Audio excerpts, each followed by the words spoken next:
শয়তান, ইবলিস জিনদের অন্তর্ভুক্ত। শয়তানের মধ্যে পুরুষ নারী উভয় প্রকার জিন আছে, তাদের সন্তানও রয়েছে। পবিত্র কুরআনে বর্ণিত হয়েছে, আর যখন আমি ফেরেশতাদের বলেছিলাম তোমরা আদমকে সিজদা করো, অতঃপর তারা সিজদা করলো ইবলিস ছাড়া। সে ছিল জিনদের একজন, সে তার রবের নির্দেশ অমান্য করলো। তোমরা কি তাকে ও তার বংশকে আমার পরিবর্তে অভিভাবক হিসাবে গ্রহণ করবে, অথচ তারা তোমাদের শত্রু। জালেমদের জন্য কি মন্দ বিনিময়। সূরা কাহাফ আয়াত 50।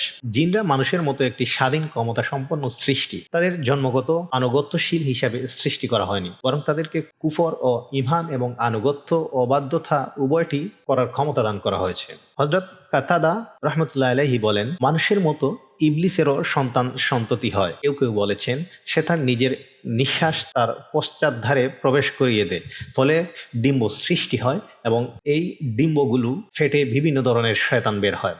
মুজাহিদ রহমতুল্লাহ আলাইহি বলেন, এই শয়তানগুলোর নাম হচ্ছে জালিতুন, ওয়াসিন, লাকুস, আওয়ান, হাফাফ, মুররাহ, মুসাব্বিত, দাসিম, ওয়ালহান। এদের মধ্যে কে কোন কাজে নিয়োজিত তাকে তার একটি বিবরণ তুলে ধরা হলো।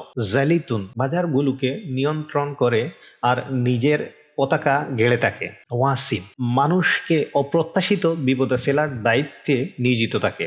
লাকুস অগ্নি পূজারীদের সঙ্গে থাকে। আওয়ান শাসকদের সঙ্গে থাকে। হাফাফ মদ্যপায়ীদের সঙ্গে থাকে। মুররাহ গান বাজনাকারীদের সঙ্গে থাকে। মুসাব্বিত বাজে কথাবার্তা সর্বত্র পৌঁছে দেওয়ার কাজে নিয়োজিত থাকে। দাসিন গড়ের মানুষদের ভালো কাজ থেকে বিরত ও খারাপ কাজের আদেশ দেয়। ওয়ালহান অজু, নামাজ ও অন্য ইবাদতে কুমন্ত্রণা দেওয়ার কাজে নিয়োজিত রয়েছে।